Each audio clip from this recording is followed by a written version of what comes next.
Hi students, yesterday we studied about the solution. So first we do the quick revision of yesterday's topic. तो कल हमने पढ़ा था कि solution क्या होता है. कहता है solution क्या एक homogeneous mixture है. मीन्स कहता है solution एक सारता का mixture होता है. इसमें दो या दो से ज़्यादा substances को आपस में एक सारता से क्या करा होता है, मिक्स करा होता है. जैसे हमने डेली लाइफ से एग्जाम्पल ली थी लेमोंडे की, नींबू पानी की एग्जाम्पल ली थी एंड सोडा वाटर की एग्जाम्पल ली थी. ये सभी क्या होते हैं, सॉल्यूशंस की एग्जाम्पल है. यूजली कहता है जब हम सॉल्यूशन के बारे में सोचते हैं तो हम क्या सोचते हैं कि सॉल्यूशन किस स्टेट में एग्जिस्ट करेगा, लिक्विड स्टेट में एग्जिस्ट करेगा. जबकि कहता है जो सॉल्यूशन है वो सॉलिड स्टेट में भी एग्जिस्ट कर सकता है, लिक्विड स्टेट में भी एग्जिस्ट कर सकता है एंड गैसियस स्टेट में भी एग्जिस्ट कर सकता है. जैसे हमने सॉलिड सॉल्यूशन की एग्जांपल ली थी एलॉयज. एलॉयज क्या होता है, कहता है एलॉयज क्या है, दो या दो से ज़्यादा मेटल्स को मिक्स करके बनता है या फिर मेटल एंड नॉन मेटल को मिक्स करके बनता है. उसको हम क्या बोलते हैं, सॉलिड सॉल्यूशन बोलते हैं. ऐसी गैसियस सॉल्यूशन की एग्जांपल हमने ली थी एयर. कहता है एयर में भी क्या है, हमारे पास काफ़ी सारी गैसेस का मिक्सचर होता है जिस वजह से उसको हम क्या बोलते हैं, गैसियस सॉल्यूशन बोलते हैं. कहता फॉर एग्जांपल जैसे लेमोंडे है, नींबू पानी का टेस्ट है वो थ्रू आउट क्या रहता है, सेम रहता है, जिस वजह से हम उसको क्या बोलते हैं, होमोजीनियस बोलते हैं. उसमें क्या होती है, कहता होमोजिनिटी होती है. कहता यहाँ से हमें क्या पता चलता है कि जो पार्टिकल्स है शुगर एंड सॉल्ट के वो क्या होते हैं, बराबर से डिस्ट्रीब्यूट होते हैं पूरे सॉल्यूशन में, जिस वजह से उसमें क्या आ जाती है, होमोजेनिटी आती है, एक सारता आती है. नेक्स्ट हमने पढ़ा था, कहता सॉल्यूशन दो कंपोनेंट्स को मिक्स करके बनता है, that is solvent and solute को मिक्स करके हमारे पास क्या बनेगा, सॉल्यूशन बनेगा. जैसे कहता वो कंपोनेंट सॉल्यूशन का जो क्या करता है, दूसरे कंपोनेंट को अपने अंदर डिजोल्व कर लेता है. एंड या फिर हम बोल सकते हैं वो कंपोनेंट सॉल्यूशन का जो वो क्या होता है, लार्ज अमाउंट में होता है, उसको हम क्या बोलेंगे, सॉल्वेंट बोलते हैं. And on the other hand कहता है वो कंपोनेंट सॉल्यूशन का जो कम अमाउंट में होता है, जो जाके सॉल्वेंट के अंदर डिजोल्व हो जाता है, उसको हम क्या बोलते हैं, सॉल्यूट बोलते हैं. जैसे इसकी हमने एग्जांपल डिस्कस करी थी. कहते हैं जब हम चीनी को पानी में डिजोल्व करते हैं, वो किसकी एग्जांपल है, सॉलिड इन लिक्विड सॉल्यूशन की एग्जांपल है. उस दौरान जो हमारे पास चीनी है वो क्या है, सॉल्यूट का काम करती है एंड जो वाटर है वो किसका काम करता है, सॉल्वेंट का काम करता है. ऐसी हमने एग्जांपल ली थी एरिएटेड ड्रिंक्स की. उसमें क्या होती है, गैस है जो वो डिजोल्व होती है पानी के अंदर, उसको हम क्या बोलते हैं, गैस इन लिक्विड सॉल्यूशन बोलते हैं. ऐसे ही जो हवा है, हवा भी क्या है, काफ़ी सारी गैसेस का मिक्सचर है, वो क्या होता है, गैस इन गैस सॉल्यूशन की क्या है, एग्जांपल है. नेक्स्ट हम डिस्कस करेंगे, now we come to today's topic that is properties of a solution. के सॉल्यूशन की प्रॉपर्टीज कैसे होती है. कहता है सॉल्यूशन क्या है, एक होमोजीनियस मिक्सचर है, एक सारता का मिक्सचर होता है.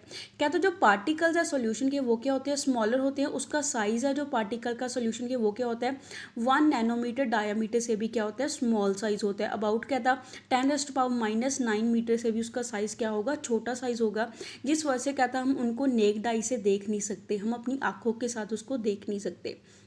बिकॉज कहता पार्टिकल का साइज इतना ज़्यादा छोटा होता है कि वो क्या करता है, जब उसके साथ लाइट जाके टकराएगी वो लाइट उसके साथ टकरा के फैलती नहीं है, स्कैटर नहीं होती है.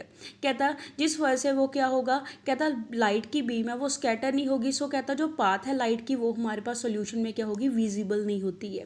नेक्स्ट इज कहता जो सॉल्यूट के पार्टिकल्स है उनको हम सेपरेट नहीं कर सकते मिक्सचर से. कहता ना ही उसको हम फिल्ट्रेशन प्रोसेस के साथ सेपरेट कर सकते हैं.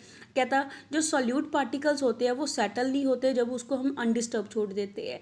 मीन्स कहता जब हम चीनी को पानी के अंदर डिसॉल्व करते हैं तो ऐसा तो नहीं होता कि जो चीनी है कुछ टाइम बाद जाके पानी के बॉटम के ऊपर सेटल हो जाती है. कहता है जिस वजह से हम उसको फिल्ट्रेशन करके आपस में चीनी और पानी के सोल्यूशन को सेपरेट नहीं कर सकते, जिस वजह से हम उस सोल्यूशन को क्या बोलेंगे, स्टेबल सोल्यूशन बोलेंगे. बिकॉज उसमें क्या होता है, सोल्यूट एंड सॉल्वेंट दोनों क्या हो जाते हैं, एक सारता से मिक्स हो जाते हैं. Next topic is concentration of a solution. कि सॉल्यूशन की कंसंट्रेशन हम कैसे फाइंड आउट करेंगे. जैसे कहता हमने ऑब्जर्व करा है ग्रुप ए एंड बी. जैसे हमने पीछे एग्जांपल ली थी कि हम कॉपर सल्फेट को क्या करते हैं, वाटर के अंदर डिसॉल्व करते हैं. उस दौरान कहता हमारे पास क्या है, हम सॉल्यूशन की कंसंट्रेशन को कैसे समझेंगे उससे. कहता वहाँ से हमें क्या पता चलता है कि जो सॉल्यूट की प्रपोर्शन है वो क्या सॉल्वेंट में क्या होती है, वेरी कर सकती है. मीन्स कहता जैसे हमने एग्जाम्पल ली थी कि ग्रुप ए ने 1 चम्मच को डिसॉल्व करा है कॉपर सल्फेट के एंड ग्रुप बी ने 2 चम्मच कॉपर सल्फेट को डिसॉल्व करा है 50 ml वाटर के अंदर एंड ग्रुप सी ने हमारे पास 3 चम्मच को डिसॉल्व करा है एंड ग्रुप डी ने हमारे पास 4 चम्मच को क्या करा है, कॉपर सल्फेट के डिसॉल्व करा है वाटर के अंदर. कहता है डिपेंड करता है कि हम सॉल्यूट की अमाउंट कितनी डाल रहे हैं सॉल्वेंट के अंदर. कहता वहाँ से हमें क्या पता चलेगी, सॉल्यूशन की कंसंट्रेशन पता चलती है. कहता उस बेसिस के ऊपर हम बताएंगे कि जो सॉल्यूशन है वो डाइल्यूट है, कंसंट्रेटेड है या फिर सैचुरेटेड सॉल्यूशन सोल्यूशन है। जैसे कहता जो डाइल्यूट एंड कंसनट्रेटेड सोल्यूशन है उनको हम क्या कर सकते हैं, कंपेरेटिव टर्म के साथ क्या कर सकते हैं, कंपेयर कर सकते हैं। जैसे कहता है जो सोल्यूशन है हमारे पास ग्रुप ए वाला है, जैसे जिसने सिर्फ 1 चम्मच कॉपर सल्फेट का डिसॉल्व करा है वाटर के अंदर, वो सोल्यूशन क्या हो गया, डाइल्यूट हो गया। मीन्स उसमें सॉल्यूट की अमाउंट क्या है, ग्रुप बी के कंपेरेटिवली। ग्रुप बी ने क्या करा था, 2 चम्मच कॉपर सल्फेट को डिसॉल्व करा था वाटर के अंदर, जिस वजह से कहता है ग्रुप ए की अमाउंट है जो सॉल्यूट की, दैट इज कॉपर सल्फेट की अमाउंट कम है ग्रुप बी के कंपेरेटिवली, जिस वजह से कहता जो ए ग्रुप का सोल्यूशन होगा वो क्या होगा, डाइल्यूट सोल्यूशन होगा। जैसे हम नेक्स्ट एक्टिविटी में डिस्कस करेंगे, कहता है अप्रॉक्सीमेटली हमने क्या लिया, 50 ml वाटर को लिया है 2 सेपरेट बीकर के अंदर। एक में हमने क्या करा, सॉल्ट को ऐड कर दिया एंड या फिर क्या कर सकते हैं, शुगर या बेरियम क्लोराइड को डिसॉल्व कर सकते हैं सेकंड बीकर के अंदर। कहता है उन दोनों का क्या करेंगे, एक बीकर के अंदर हमारे पास सॉल्ट है, दूसरे बीकर के अंदर हमारे पास या तो शुगर ले सकते हैं या फिर बेरियम क्लोराइड ले सकते हैं। कहता दोनों को क्या करते हैं, कॉन्टीन्यूसली स्टर करते रहते हैं, हिलाते रहते हैं। कहता when no more solute can be dissolve, कहता है ऐसे हम क्या करेंगे, उसमें थोड़ी थोड़ी अमाउंट करके क्या करते रहते हैं, उसको पानी के अंदर डिसॉल्व करते रहते हैं। कहता वो स्टेट जिस दौरान कहता क्या होगा, हमारे पास जो नमक है वो पानी के अंदर डिसॉल्व होना बंद हो जाएगा, उस स्टेट को हम क्या बोलेंगे, सैचुरेटेड सोल्यूशन बोलेंगे। कहता is the amount of salt sugar and barium chloride that can be dissolve in water at given temperature the same. कहता क्या हमारे पास जो अमाउंट है सॉल्ट की, शुगर की या बेरियम क्लोराइड की जिसको हमने पानी के अंदर डिसॉल्व करा है वो किसी गिवन टेम्परेचर के ऊपर सेम होती है या फिर डिफरेंट होती है।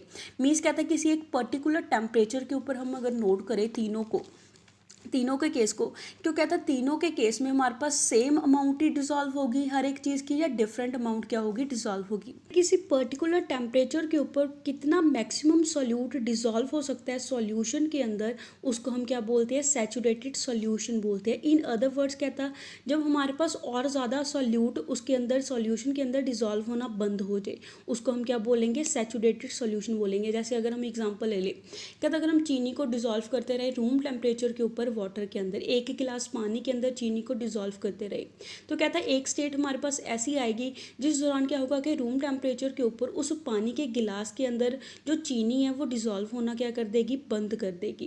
कहता है जब हम ज़्यादा चीनी उसके अंदर ऐड करते रहेंगे तो एक पॉइंट ऐसा आएगा कि उसमें मैक्सिमम जो चीनी है वो उसके अंदर डिसॉल्व होना क्या कर देगी, बंद कर देगी। उस स्टेट को हम क्या बोलेंगे, उस दौरान के सोल्यूशन क्या हो गया, हमारे पास सैचुरेटेड सोल्यूशन हो गया है। कहता amount of solute present in saturated solution, कि सैचुरेटेड सोल्यूशन में उस दौरान कितनी अमाउंट ऑफ सोल्यूट प्रेजेंट है उस पर्टिकुलर टेम्परेचर के ऊपर, उसको हम उसकी क्या बोलते हैं, सॉल्युबिलिटी बोलते हैं। मीन्स उतनी उसकी क्या है, सोल्यूशन की सॉल्युबिलिटी है। कहता if the amount of solute contained in solution is less than saturated level, कहता अगर हमारे पास जो अमाउंट है सोल्यूट की उसके सैचुरेटेड लेवल से कम अमाउंट हमने सोल्यूट को क्या करा है, ऐड करा है, तो उस सोल्यूशन को हम क्या बोलेंगे, अनसैचुरेटेड सोल्यूशन बोलेंगे। मीन्स कहता जब तक चीनी पानी के अंदर डिसॉल्व हो रही है रूम टेम्परेचर के ऊपर, वो सॉल्यूशन क्या होगा, अनसैचुरेटेड सॉल्यूशन होगा। जब कहता है रूम टेम्परेचर के ऊपर चीनी पानी के अंदर डिसॉल्व होना बंद कर देगी तो सॉल्यूशन क्या हो जाएगा, सैचुरेटेड सॉल्यूशन हो जाएगा। नेक्स्ट इज कहता अगर हम सैचुरेटेड सॉल्यूशन को किसी सर्टेन टेम्परेचर के ऊपर ठंडा करें उस दौरान कहता क्या होता है, जैसे हमने मैक्सिमम चीनी को पानी के अंदर डिसॉल्व कर दिया, सैचुरेटेड सॉल्यूशन के अंदर चीनी के अमाउंट डिसॉल्व होने क्या हो गया, बंद हो गया है। कहता उस सॉल्यूशन को अगर हम ठंडा करें तो क्या होगा, जब हम ठंडा करेंगे तो चीनी की लेयर है उसके ऊपर क्या हो जाती है, बन जाती है, उसको क्या बोलते हैं हम, क्रिस्टलाइजेशन प्रोसेस बोलते हैं।